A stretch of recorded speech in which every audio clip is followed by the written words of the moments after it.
就 Hello 大家好啊！今日咧就嚟到我嘅 channel 嘅我推探盤視頻第4集啦。咁今日嚟到九龍嘅部分南昌站 B 出口。咁我隔離咧係呢個，你可以介紹一下自己。Hello，我係西九龍盈足分行嘅 Michelle。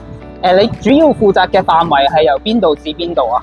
奧運站啦、南昌站啦，去到長沙灣、深水埗同埋美孚咧，都係我嗰個範圍，都幾大嘅。OK， 好，咁而家就靠你帶我過去，而家你帶我嘅去屋苑度啦。係啦，得。你諗住嗰個係咪嚟㗎？係啊，冇錯啊，因為呢個係1開2嘅咪，1開2嘅分流嚟嘅。咁呢度行過去咧，即係嗰個屋苑嗰度咧，即係附近有冇啲民生設施，陣間可以介紹下？係嗱，前面福皇海樂苑啦。咁海樂苑咧就係幾年樓，咁所以係我哋呢一區好受歡迎嘅居屋嚟嘅。咁樓下就會有街市嘅配套啦。咁我哋今日去嘅屋苑維港匯隔離咧就係本社，係一個新鴻基嘅酒店嚟嘅。咁樓下咧就有好多食肆、餐廳、cafe 咁樣嗰啲。咁所以你話簡單買嘢同埋食嘢咧都齊嘅。OK，係。咁咧我就唔想令到個片長篇幅咁長啦，咁我而家就 cut 先，咁陣間會接翻落去嘅。好啦，咁而家咧就大概步行，即係由地鐵站步行咗大概3-4分鐘到啦，就嚟到頭先你可以講多次入邊商場有到咩基本民生嘢之類嗰啲。呢個咧就係咁嘅服務式住宅嚟嘅。咁咧佢咧下邊就有2層商場啦，即係冰室啊、嗰神時啊、24/7都有嘅。OK， 簡單配套齊咯，即係七仔嗰啲。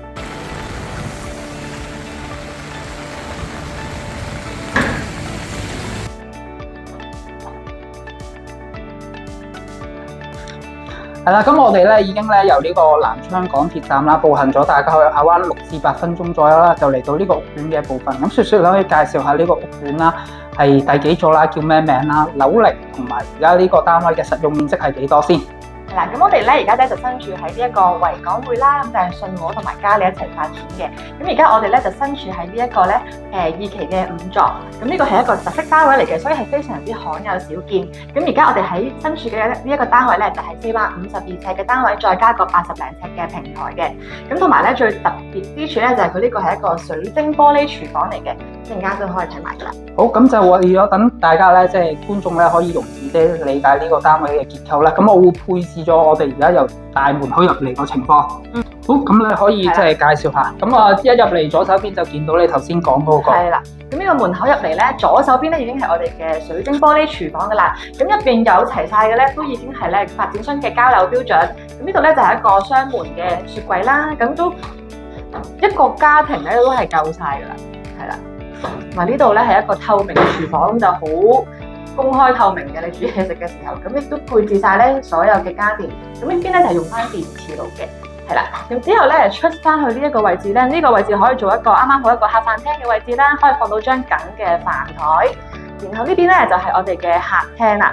咁兩邊做晒插頭噶啦。咁正常嚟講嘅話咧，應該呢邊放 sofa 咧就望到有啲樹景，有啲水咁啊，好靚啊！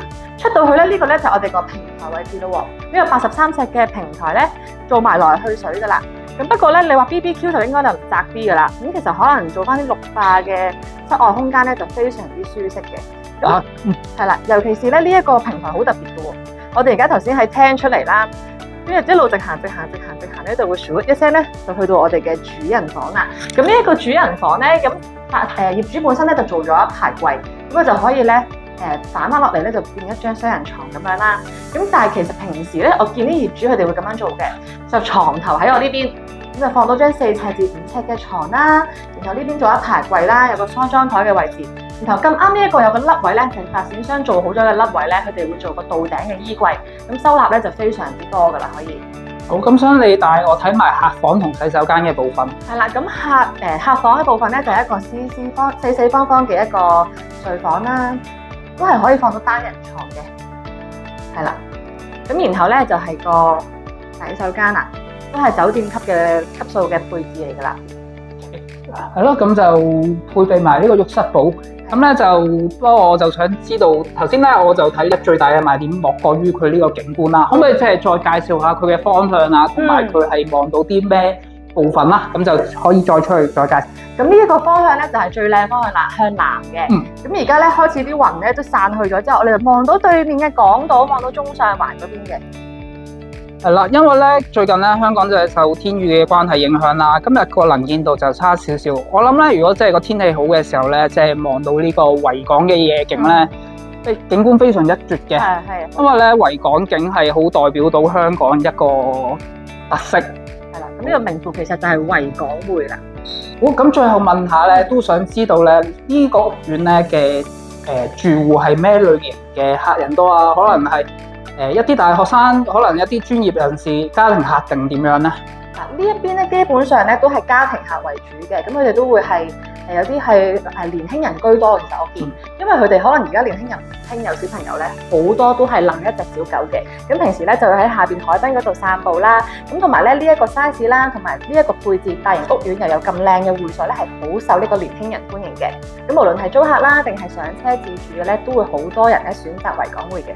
OK，咁我見咧，即係頭先我哋望到下邊內園泳池啦，咁佢會所設施仲有冇啲包括啲咩嘢？可唔可以介紹？佢咧仲有一個咧係室內一個好大嘅專房嘅，係啦，同埋有泳池，都有2個泳池嘅。好啊，咁如果大家咧即係對呢一區啊，咁頭先阿雪雪可以再提及一次咧，你嘅主區範圍係由邊度至邊度？咁等啲客人可以對個區有嗰邊嘅物業有興趣，可以直接揾你啊。係啦，咁我係西九龍嘅，咁由奧運站啦，去到美孚、荔枝角、長沙灣、深水埗、石硤尾都係我個主區範圍嚟嘅。係啦，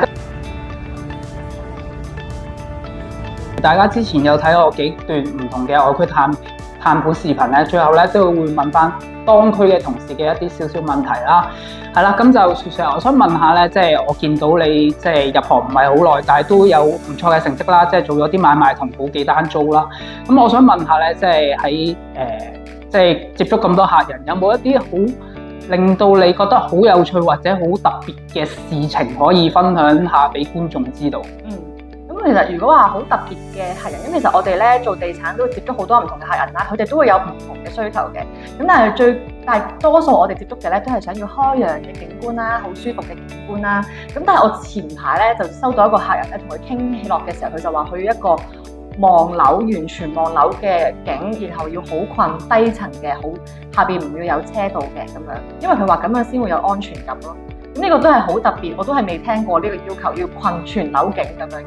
咁我想問下，最後你幫唔幫到佢做一個配對成功而簽到呢張單咧？咁最後係而家係傾緊嘅，咁但係幫佢配對咗一間就真係望樓景同埋向內街唔係主幹道嘅一個單位嘅。係啦，咁就所以其實咧，即係我哋呢行日日咧都會接觸唔同嘅客人啦。咁唔同客人有唔同嘅需要，咁我哋嘅代理責任咧就係用心去聆聽唔同客人嘅需要，同佢哋進行一個配對。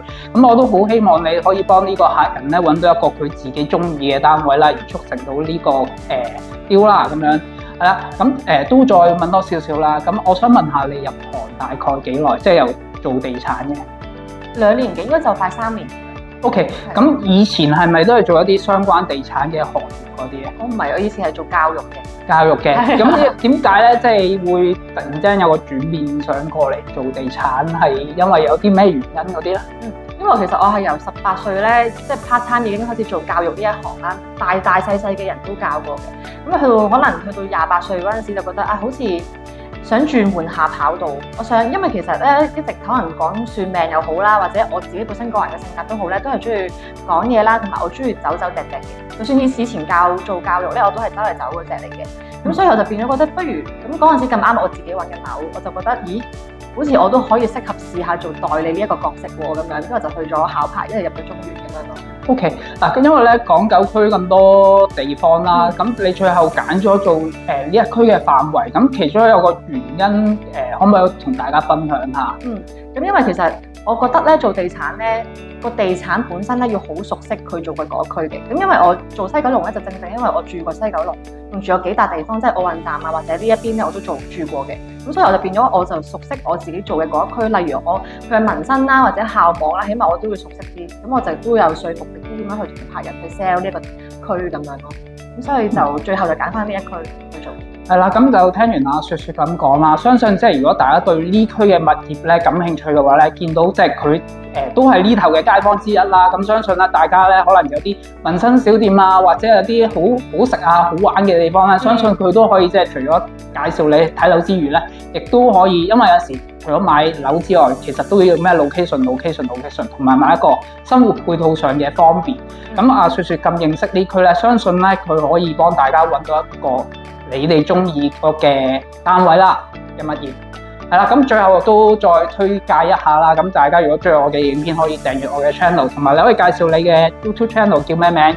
聽說有筍盤啊 ，YouTube channel 係啦，咁我都會喺我嘅影片下方介紹到咧，都會有佢嘅連結嘅。咁大家咧即係可以隨時 click 入去睇下佢嘅影片同埋佢介紹各方面嘅嘢啦。咁去到最後就同大家講一聲，拜拜。拜。